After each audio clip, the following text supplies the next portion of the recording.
Well, we continue the story of the Southern Kingdom by backtracking just a couple of years to look at the prophet Ezekiel and his ministry, because there were, before the final destruction in 586, there were actually two other deportations, one in 605 BC and one in 597. You'll see these again on the timeline, and both Ezekiel and Daniel are going to go off in these deportations.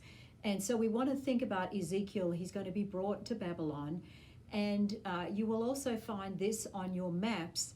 The Casket Empty Maps gives you both the Assyrian and the Babylonian empires, and you can start to see the rise of the Babylonian Empire at this point, and really the incredible vast amount of land and area that they rule. And so this helps us to start to give us an understanding of what's going on at this time.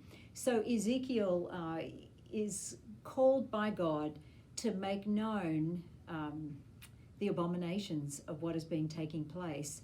And if you think about Ezekiel, I really want you to be thinking about him as he's a priest, so he understands what the holiness of God is all about. He knows the devastation of what sin means and when people are declared to be unclean and the implications. And what has happened so far in both the tabernacle and in the temple is that when God's holiness breaks out against someone, we saw it way back in Leviticus chapter 10, is that when there's a breach in God's holiness, it brings about God's judgment. What we find here is God is actually going to depart from the temple because of the abominations that are taking place. He's no longer going to be present. And this is the most devastating event that happens in the story of the Old Testament, because the presence of God with his people was the distinguishing mark that separated them. And so the prophet Ezekiel takes us into the heart of the sin of Israel at this time, deeply into the heart of the sin of Israel. And we see this devastation in Ezekiel chapter 10 and 11, where he sees God's glory depart because of the abominations that are taking place. So, if you think of Ezekiel, obviously the opening chapter, you have this he's given an understanding into the heavenly realm, into God's glorious throne, and he sees this movable vehicle that is actually with God's glory. So he's seeing God's glorious presence, but he's going to have this vision again later when he sees the vehicle as being used to transport God's glory, his presence, out of the temple. And so it really is quite a devastating time. In chapter 2, God calls the prophet, and he's told to make known to the rebellious house of Israel their sins, and he's told to eat this scroll. And what is on the scroll at the end of chapter 2, verse 10? It says, it was written on it, lamentation, mourning, and woe. So this is really a difficult time in the history of God's people. God calls him to speak to a stubborn and rebellious people. That's how they're described in chapter 3. He said, the house of Israel will not be willing to listen to you because they haven't been willing to listen to me. So we could look at several of the chapters in this passage, but just be aware of in chapter 10 and chapter 11, that's where you see God's glory departing from the temple. And there are stages as it moves out. Why? Because of the abominations that have been going on. This is recorded in chapter 8, where he looks at, in a vision, he's in Babylon, but he's seeing a vision of the temple in Jerusalem before it has been destroyed, and he's seeing the people are in there bowing down and worshiping the sun. And so God says, enough is enough. This is going to, judgment is going to be coming.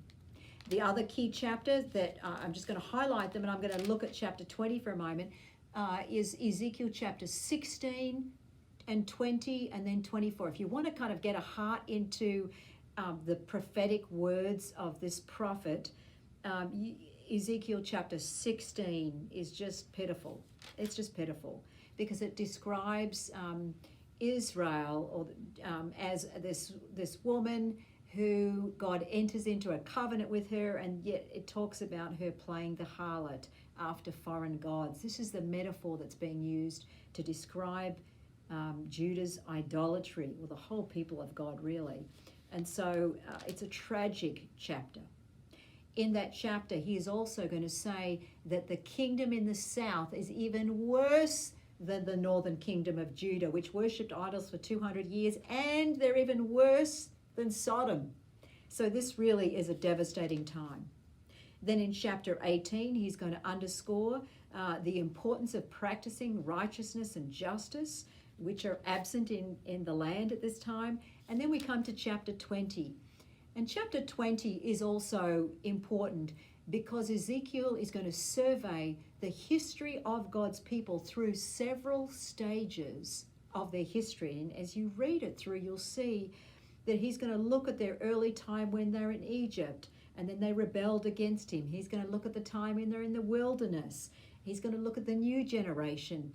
And what you find from this chapter is that even from the time when they're in Egypt, that they were worshiping idols and God wanted to destroy them. But it says that he relented for the sake of his name, that it might not be profaned among the nations. That's an important theme in the book of Ezekiel, that God cares about his name among the nations, and that's why he hadn't destroyed them earlier. And so Ezekiel runs through this history of God's people. And again, it's quite tragic when you read it. Chapter 23 is another one of those when he is going to use the image of playing the harlot again, of these two sisters. And finally, it's climactic then when we come to chapter 24.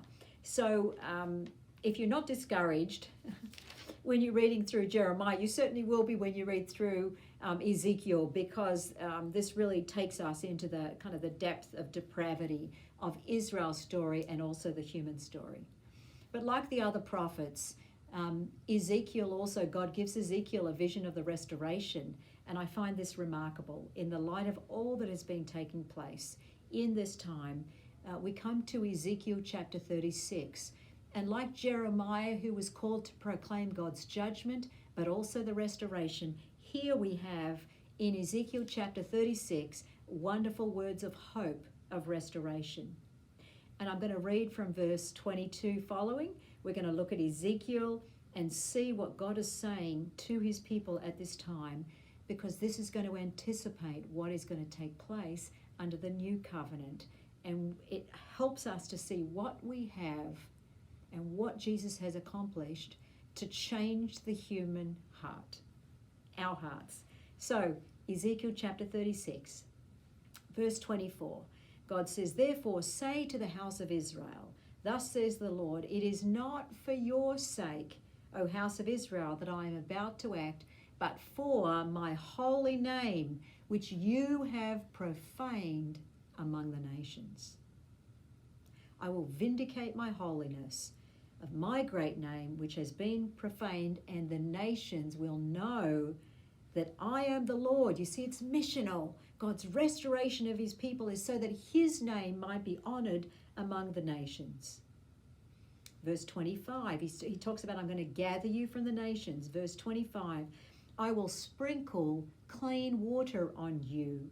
This is a lot of Levitical type language, of course, because Ezekiel's a priest. And you will be clean. And I will cleanse you from all your filthiness and from your idols. Remember, we've talked about the problem of the human heart rebelling against God and wanting to elevate other things in the place of God instead of God. And God says, I'm going to cleanse you right in your heart. And then he goes on to say in verse 26, I will give you a new heart. That term new is the same word used for the new covenant, a new heart and a new spirit within you. And I will remove the heart of stone from your flesh, and I will give you a heart of flesh. I will put my spirit within you, and I will cause you to walk in my statutes. So the central role of the Spirit here in the restoration We haven't looked at it, but the prophet Joel is also going to be talking about the Spirit. The days are coming when he says, I will pour out my Spirit on all flesh. And that's going to be the hallmark of the restoration. And he says, at that time, that everyone who calls on the name of the Lord will be saved. And of course, that picks up the narrative of Pentecost. So here, Ezekiel is also a man of the Spirit. The Spirit had already come upon him in the call narrative, and I think he gets the first deposit, so to speak. But here, what does he say? I will give you a new heart. You see, the answer to the story of Israel is not simply try harder. It is heart surgery. They need a new heart, and we need new hearts. That's the answer. And a new spirit. This is the Ruach that turns up in the next chapter with the valley of the dry bones. How is it that these people who are lying dead can come to life through the prophecy, through the Spirit coming upon them? And I want you to notice here too, that in the Old Testament, when the Spirit comes upon people like Moses and the elders, it's the different preposition is being used, because here it is not what's usually used. What's usually used is the Spirit coming on or upon someone. Here, it is the Spirit coming in or within. You see, it's the internal work of the Spirit. And he says, I will put my Spirit in you and I will cause you to walk in my statutes. It is the work of the Spirit that brings about obedience. I think this is absolutely fantastic.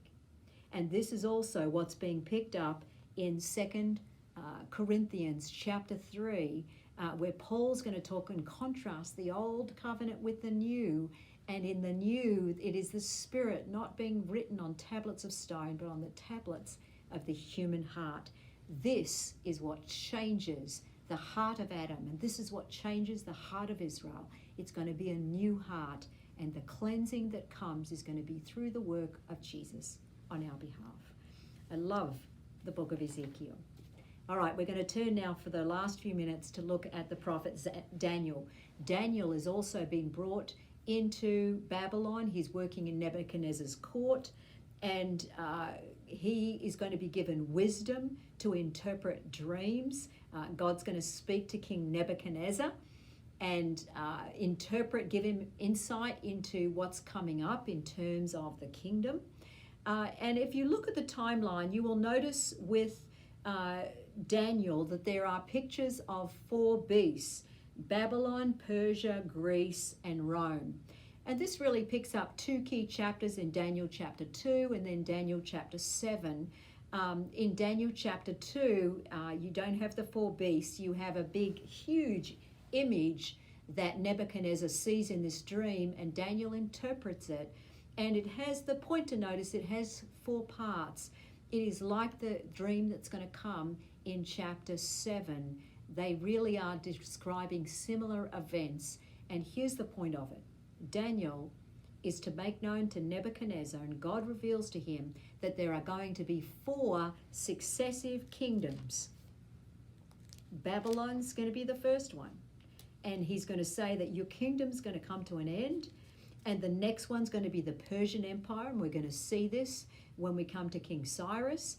And then we have the Greek Empire and the Roman Empire. But I want you to notice what happens at the end, at the time of this 4th kingdom, because Daniel chapter 7 describes these 4 beasts that are coming up out of this kind of chaotic sea. And then in verse 9 he says, I kept looking, this is Daniel chapter 7, until thrones were set up and the Ancient of Days took his seat. So he's seeing this heavenly scene, and he sees thousands upon thousands of those were attending him. Myriads upon myriads were standing before him, and it's a scene of judgment. The court sat and the books were open. And what we see here is a picture of the Son of Man, verses 13 to 14. I kept looking in the night vision, and behold, with the clouds of heaven, one like a Son of Man was coming, and he came up to the Ancient of Days and was presented before him. And to him was given dominion, glory, and a kingdom, that all peoples, nations, and people from every language might serve him. His dominion is an everlasting kingdom which will not pass away, and his kingdom is one which will not be destroyed. And so what you'll notice on the timeline is that we have these 4 kingdoms, and then I have a picture of the everlasting kingdom, the reign of the Son of Man with the blue crown, because that's what Daniel starts to see. And of course, Jesus is going to repeatedly refer to himself as the Son of Man, and this is an important New Testament passage. So, wonderful vision of hope, of restoration. Daniel is going to witness the demise of the Babylonian Empire in Daniel chapter 5. He sees that the end has come with Belshazzar, who's going to be killed, and this leads to the ushering in of the Persian Empire. We're almost finished. We now have just Daniel chapter 9. Daniel chapter 9 is where we have a prayer of Daniel. He's looking in the prophecies of Jeremiah, the 70-year prophecy, and he realizes the time of restoration is about to come to pass. And what does he do? If you haven't read through Daniel chapter 9, I would encourage you to do so. A wonderful prayer of repentance, of recognizing God's faithfulness to his people. And he asks God to act and to restore his people. And that's exactly what God is going to do. He is going to restore his people, and this is going to come with him raising up King Cyrus. However, the full restoration that is promised will not come to pass until many, many weeks later. And in fact, 77s, there's going to be a final time where the restoration is going to come, and this is going to be when Messiah comes. So that's what we have ahead, and we're going to now look at our next time period.